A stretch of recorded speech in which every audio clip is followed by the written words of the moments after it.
Get ready to uncover groundbreaking ideas, discover the hidden challenges, and explore the untapped potential of marketing in the digital age. This is Fair Play with Arun Kumar, the podcast that takes you on a journey into the impact of data and technology in marketing. Here's Arun. I'm back with renowned brand consultant Mitch Duckler. We've been talking about his upcoming book, The Future Ready Brand, which explores how emerging technologies like AI, virtual reality, and blockchain are impacting branding and marketing. And I love the fact that his book releases on the same day as mine, which is May the 14th. And Mitch, let's get into data, which is my favorite space.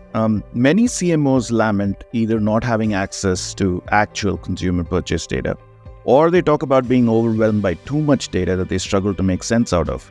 You spoke to a number of different CMOs. What was your impression about the challenges presented by the explosion of data sources, analytics tools, data management platforms, etc., which are being marketed to them, especially by agency holding companies?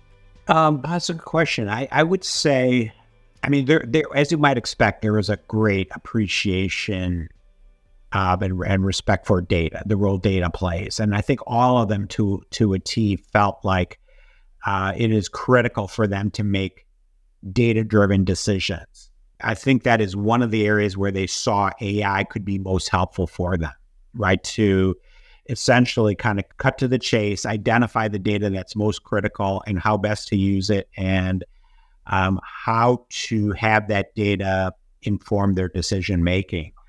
I didn't get the sense from them that they're overwhelmed by it. Again, I think these are some of the more savvy and successful and sophisticated CMOs and marketers that in the world that I spoke to.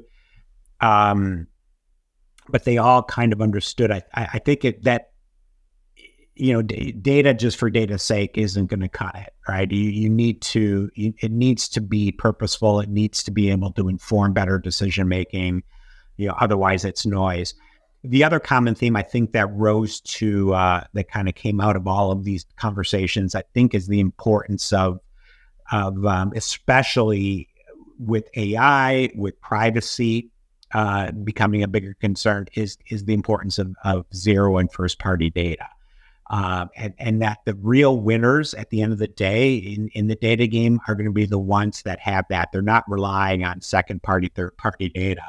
They're building them with their own consumers' data that is increasingly being given to them voluntarily, right? And that, in their minds, is the richest kind of data that you can get, right? And they need to be doing more and more to acquire that. So, if I were to tap your consulting background now a little bit, do you think that there are industries or sectors that are more forward thinking when it comes to data-driven marketing and others are lagging? Or do you think that everyone's pretty much now gotten on the same page? I had a hypothesis that it might be the more consumer company, facing companies, the CPGs of the world, the packaged good companies that would be at the forefront of this. But it was kind of interesting that really wasn't necessarily the case. I didn't, again, my small sample size from the interviews, as well as, to your point, my consulting experience.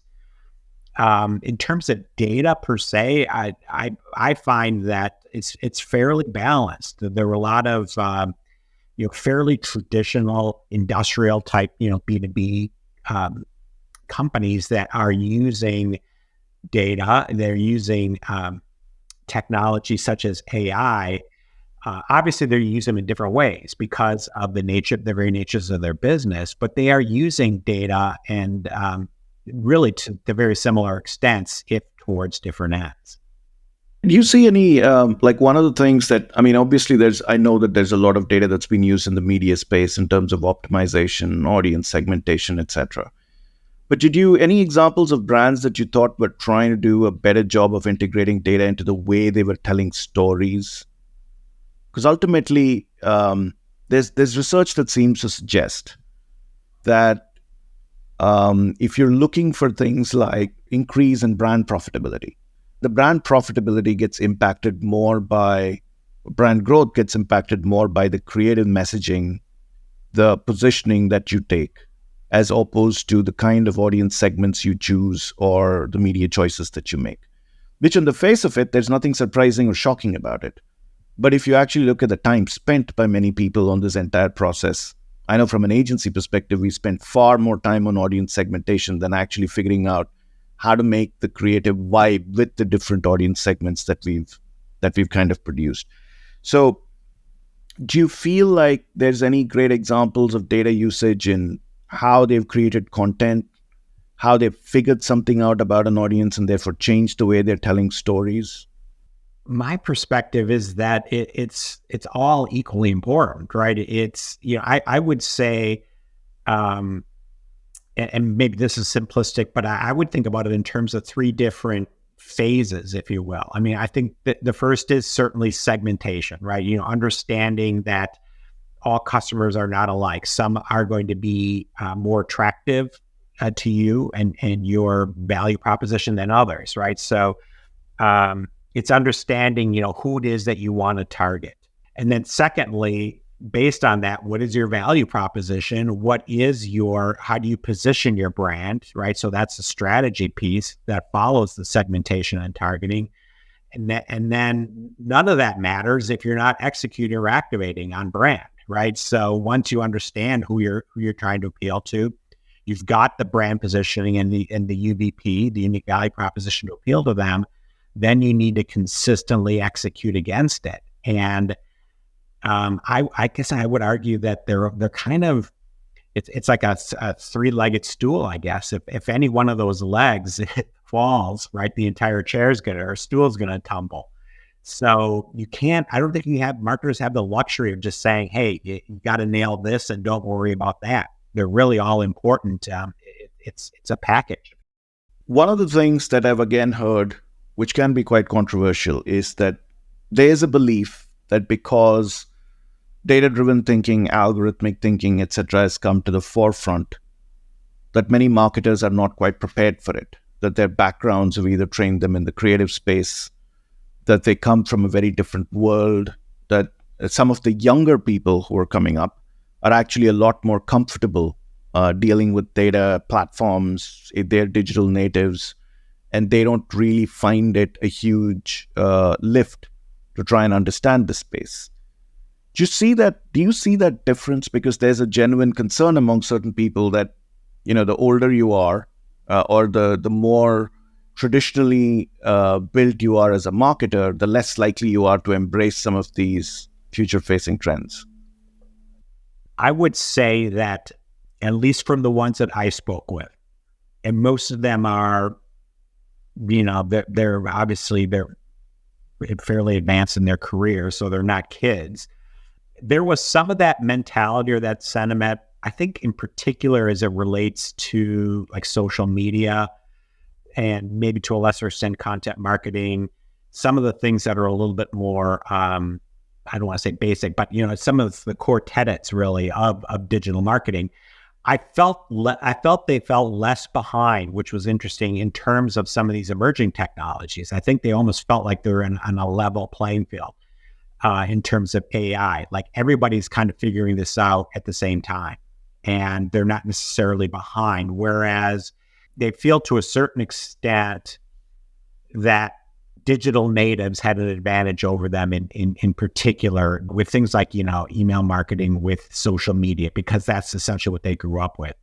But I think in terms of, again, some of the more emerging technologies, I don't know if they feel that they're at a disadvantage at all. I think their perspective is, hey, we're all kind of figuring this out at the same time. And it's a level playing field. So let me quickly jump across to consumer privacy. Because privacy is a thing that, if you think about it from a brand's perspective, no brand manager, no CMO ever gets up in the morning saying, let's find out a way by which we can finagle around the privacy of people. Brands are there to serve people. There's a real benefit that brands provide consumers. Yet there are privacy laws. Many of those privacy laws are coming thick and fast in some of the countries. Like in the US, it is quite fragmented. And it's very hard to say on any given day where the next law is going to come from. However, there seems to be this general belief, at least in what's being reported in the media, The consumers are very conscious about their privacy. They don't want their data to be used, so on and so forth. And for some reason, it seems to be believed that marketing and advertising are the biggest villains in this piece, that more than the state snooping and all those other things which originally started off this conversation, it's all suddenly becoming about marketing and advertising. And of course, the technology platforms are at the forefront. My question is, how do the CMOs see this? They obviously see it as a risk. They have to see it as a risk because obviously their legal department is all over them on this. But do they also see this as an opportunity to speak to consumers in a different language with trying something different rather than using the age-old identifiers? Like, how do they really view this? Do they view this as a threat? I think there's a couple of things I would say to that. Well, one is, and this kind of goes back to the purpose conversation where we started, is the notion of authenticity and being genuine is being played back by almost everybody I interviewed. And they're saying, at the end of the day, this is not about smoke and mirrors, right? This has to be your marketing efforts, right? The way you build your brand, the relationships you develop with consumers needs to be genuine, at its core. If it's manipulative, at best, you'll have short-term success at best, right? But certainly in the long term, it will backfire. And that's really critical. But a lot of them would agree that marketing has that perception, but perception and reality need to change. One of the other things that came up, though, is the potential for blockchain to change this. And a lot of them see, again, nobody knows, right? The future is still being written. But a lot of them see blockchain as kind of this democratization, essentially, of the internet, right, of the World Wide Web, and the elimination of very powerful intermediaries like Google, like Facebook. Because of blockchain technology, Web3 will enable marketers to have a more direct relationship with consumers, right? The consumers will more voluntarily, they'll own their own data, right? They're no longer selling their data to Facebook or giving their data to Facebook and Google. They're giving it directly to companies, right? Eliminating the middleman, if you will. And I think that has the potential. I mean, if that does come to fruition in their minds, to deepen relationships that they have with consumers, right? Consumers will voluntarily give their digital wallet, if you will, with all of their information to the brands that they care the most about, and that can obviously deepen relationships to a much greater extent than they are today. And I think that there's also this notion, which I'm increasingly hearing from marketers, where they see this as an opportunity to drive excellence, where they can actually try and create new pathways to consumers and find a way out of this entire data created mess in there. So as we're nearing the end, let me ask you this question. Basis all the conversations that you've had, especially with marketers who are really successful, what is the one piece of advice that you would give to anybody who's trying to build, a future-ready brand? Of all the things that you've seen, what's the one thing that you would ask them to do? There is so much coming at marketers right now, and it's all big, right? Everything that we've talked about here today and everything that is highlighted in the book, from societal trends, which, include purpose and the emergence of Gen Z, to the technologies that we talked about, AI and XR and Metaverse and Web3. I mean, they are all, each one of these things is monumental in its own right? Collectively, it's just is awesome, right? To try to deal with. I would go back to, and I think I did mention this earlier, some of the marketers that are having the most success with it are the ones that are embracing it and not waiting for the final word, right? And to see, again, which technologies emerge and which fade, which platforms succeed and which kind of go by the wayside. They're testing and learning. They're setting up pilots. They're not waiting for it all to be figured out before they jump in. And I think that's probably the best advice that I could give is experiment, right? Test and learn. Don't wait until it's too late. Don't wait until you're actually behind the eight ball or behind the competition in terms of your level of comprehension and embracing of these technologies. There's almost this notion, which I think is that the future that is being written by us. So at least in the AI conference, for example, when I was chatting with a few brands, one of the messages came through was, there is no one else who's going to do this first and then tell you how to do it. Yes. Because if someone else has already done it, they're not going to spend time telling you how to do it. They've already won. So you have only one choice here. You're going to have to be in this race, and you will learn as you go in this race. And the only good news, as you said it, is everybody's trying to learn at the same time. So there's no one who's getting into this race with a handicap or with a better understanding than someone else, just because this is all so new. Well, and that is the case now, right? Now, maybe 5 years from now, that won't be the case. So if you don't jump in, it's not going to be a level playing field. You will have marketers, peers that are far ahead of you, right? Because they did jump in earlier, they did embrace it, they did take some chances, put themselves out there, they did experiment. This is a moment in time, right, where we all are kind of on equal footing trying to figure it out. So now is the time to learn and to experiment, not kind of play it safe and watch from the sidelines. Well, there you go, ladies and gents. That's the final word from Mitch.